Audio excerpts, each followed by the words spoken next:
ಅಷ್ಟು ಈಸಿ ಅಲ್ಲ ರೀ ಬೇರೆ ಊರಲ್ಲಿ ಕೆಲಸ ಮಾಡೋದು. ಟೈಮ್ಗೆ ಊಟ ಇರಲ್ಲ, ಕಣ್ತುಂಬ ನಿದ್ದೆ ಇರಲ್ಲ, ಜ್ವರ ಬಂದರೆ ಕೇಳೋರಿರಲ್ಲ, ಹೇಗಿದೆಯಾ ಅಂತ ಕೇಳೋ ಸ್ವಂತ ಜನರು ಹತ್ತಿರ ಇರೋದಿಲ್ಲ. ಕೆಲಸ ಮುಗಿಸಿ ರೂಮ್ಗೆ ಬಂದಾಗ 4 ಗೋಡೆಗಳು ಮಾತ್ರ ಜೊತೆ ಇರುತ್ತೆ. ಆದರೆ ಮತ್ತೆ ಬೆಳಗ್ಗೆ ಎದ್ದು ಕೆಲಸಕ್ಕೆ ಹೋಗಬೇಕು. ಯಾಕೆ ಗೊತ್ತಾ? ಮನೆಯ ಜವಾಬ್ದಾರಿ.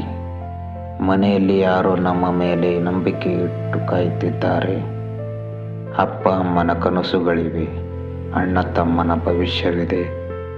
ಅದಕ್ಕೆ ಕಣ್ಣೀರು ಒಳಗೆ ಇಟ್ಟು ಮುಖದಲ್ಲಿ ನಗು ಹಾಕಿಕೊಂಡು ದುಡಿಯುತ್ತೀವಿ.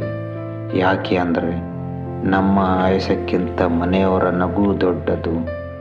ಮತ್ತೆ ಮನೆಗಾಗಿ ದೂರ ಇರುವವರು ಹಣ ಮಾತ್ರ ಸಂಪಾದಿಸುವುದಿಲ್ಲ, ಜವಾಬ್ದಾರಿ, ತ್ಯಾಗ, ಪ್ರೀತಿ ಇವುಗಳನ್ನು ಪ್ರತಿದಿನ ಬದುಕುತ್ತಾರೆ.